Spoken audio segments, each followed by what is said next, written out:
అధ్యక్ష కూనమనేని సాంబశివరావు గారు.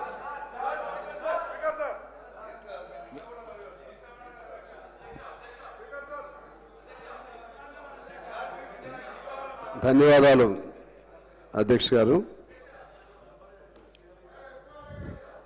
తెలంగాణ ఉద్యమకారులకు సంబంధించి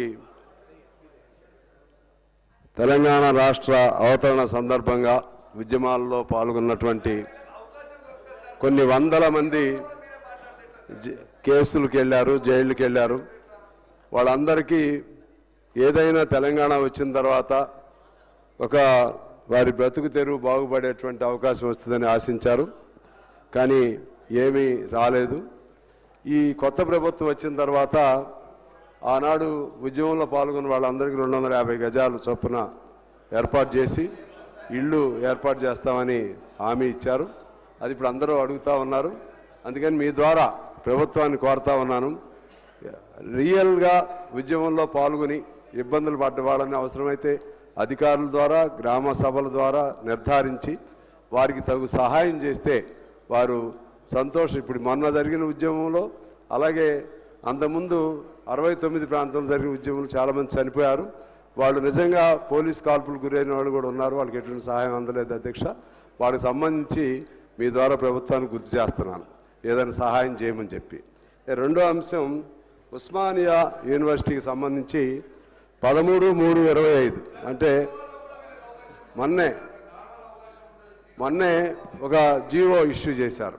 ఆ జీవో ఏమిటంటే ఆ ఉస్మానియా యూనివర్సిటీ పరిధిలో విద్యార్థులు కానీ లేకపోతే మరెవరు కానీ ఏదైనా సరే ఆందోళనలు ధర్నాలు చేయకూడదు, స్లోగన్స్ కూడా ఇవ్వకూడదు.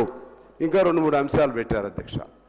ఉస్మానియా కేంద్రం అంటే మనందరికీ తెలుసు, ఆనాడు ఈ తెలంగాణ ఉద్యమానికి ఆ ఉద్యమ క్షేత్రముగా పోరాట క్షేత్రముగా ఆ ఉస్మానియా విద్యాలయం ఉంది.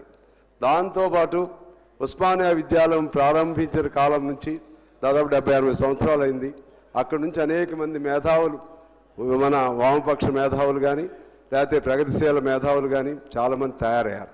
అనేక మంది పోరాటాలకు ఆద్యులుగా అక్కడి నుంచే తయారయ్యారు. ఆ విధంగా అంత గొప్ప ఉస్మానియా విశ్వవిద్యాలయానికి సంబంధించి ఈ నిషేధం అనేది విధించడం అనేది ఇది అప్రజాస్వామికంగా అనిపిస్తుంది అధ్యక్ష. అందువలన ఏదైనా అక్కడ ఇబ్బంది ఉండి దాని రన్నింగ్ సంబంధించి విద్యాలయ నిర్వహణకు సంబంధించి ఎటువంటి ఇబ్బందులైనా ఉంటే ఒక సమిష్టిగా అక్కడ విద్యార్థులతోనూ విద్యార్థి నాయకులు సంఘాలతోనూ అలాగే ఫ్యాకల్టీ సభ్యులు అలాగే వైస్ ఛాన్సలర్ ఇంకా ఇతర సంబంధిత ఆ స్థానిక ప్రజాప్రతినిధులు కూర్చుని ఈ అంశాల్లో విశ్వవిద్యాలయం నడపడానికి ఇబ్బందిగా ఉంది, ఇవి చేయొద్దు అని చెప్పాలి తప్పితే ధర్నాలు చేయకూడదు, స్లోగన్స్ ఇవ్వకూడదు అనేది అది కరెక్ట్ కాదనేది నేను మీ ద్వారా ప్రభుత్వానికి తెలియజేయాలని నేను భావిస్తున్నాను. ఇక ఇంకొక అంశం చెప్పి నేను సెలవు తీసుకుంటాను అధ్యక్ష. ముఖ్యంగా ఇప్పుడు అసెంబ్లీ నడుస్తూ ఉంది. అసెంబ్లీ నడుస్తున్న తరుణంలో చాలామంది ప్రజా సంఘాల వారందరూ కూడా వాళ్ళ బాధలు చెప్పుకోవచ్చని మనం చూసాం. ఇందిరా పార్కు దగ్గర ధర్నాలు నిషేధిస్తే అక్కడ మళ్ళీ ధర్నాలు చేసే విధంగా ఆనాడు పోరాటాలు చేసి తిరిగి కేంద్రం మన కోర్టు నుంచి కూడా తెచ్చుకుని ధర్నా కేంద్రాలని తిరిగి అనుమతించే విధంగా తెచ్చుకోవడం జరిగింది అనుమతి. అయితే ఇప్పుడు చాలా మరి ఎట్లా జరుగుతుందో తెలియదు కానీ ఎటువంటి పర్మిషన్లు ఇవ్వట్లేదు అధ్యక్ష. అసెంబ్లీ జరిగినప్పుడు వాళ్ళు ఏదన్నా ఉద్యమం చేసుకుంటే ఆ ద్వారా ఇక్కడి నుంచి ఏదన్నా కబురు ఇక్కడ ప్రభుత్వానికి అందుతుందని ఆశ, అదేదో అయిద్దనేది కాదు కానీ అదొక ఆశ. అందువలన నేను మీ ద్వారా తెలియజేసేది ఏంటంటే పాత గుర్తు కూడా అప్పుడు తుమ్మల నాగేశ్వరరావు గారు మంత్రిగా ఉన్నప్పుడు ఒక రైతు ఉద్యమం పైన కొల్లి నాగేశ్వరరావు గారు ఆయన చేస్తే సాక్షాత్తు ప్రభుత్వమే అరే మంచి మాటలు చెప్తే కూడా అంటారా మీరు? అరే మీకు అందరి కోసమే చెప్పేది ఇది, మీరు ఆగరాదు. నా మీద ఆవేశం చూపెడితే అట్లా తమ్ముడు, అదే కదా చెప్తుంది మీరు. ఇక అందుకనే మీరు ఇదే అలవాటు అండి వీళ్ళకి. మంచి ఏం చెప్తున్నారో తెలియదు, వాళ్ళకి వ్యతిరేకంగా ఏం చెప్తున్నారో తెలియదు, వాళ్ళకి అనుకూలం ఏం చెప్తున్నారో తెలియదు. మనం ఏం చేయాలి? అందువలన చెప్పండి సార్. మీరు మీ కనీసం తెలవదండి మీకు. సార్ సార్ అక్కడ నేను చెప్పింది ఏంటండి? నేను చెప్పింది ఏంటి ఇప్పుడు? నేను చెప్పింది నేను చెప్పింది మంచి ఆలోచన చెప్తుంటే అధ్యక్ష నేను ఏమంటున్నానంటే 2014 పూర్వం ఏ ధర్నాలు చేసుకున్నా ప్రభుత్వాలే మంత్రులను కూడా పంపించి వాళ్ళకి ఏదైనా ఒక హామీ ఇప్పించేటువంటి ఒక సాంప్రదాయం ఉండేది అధ్యక్ష.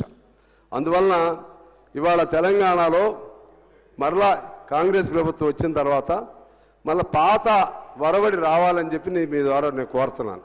వాళ్ళేమి ఇప్పుడు మహిళలు ఉద్యమం చేయాలనుకుంటారు, వాళ్ళేమి తుపాకులు ఉండవు, లేకపోతే ఇంకేదో ఇబ్బందులు పెట్టరు.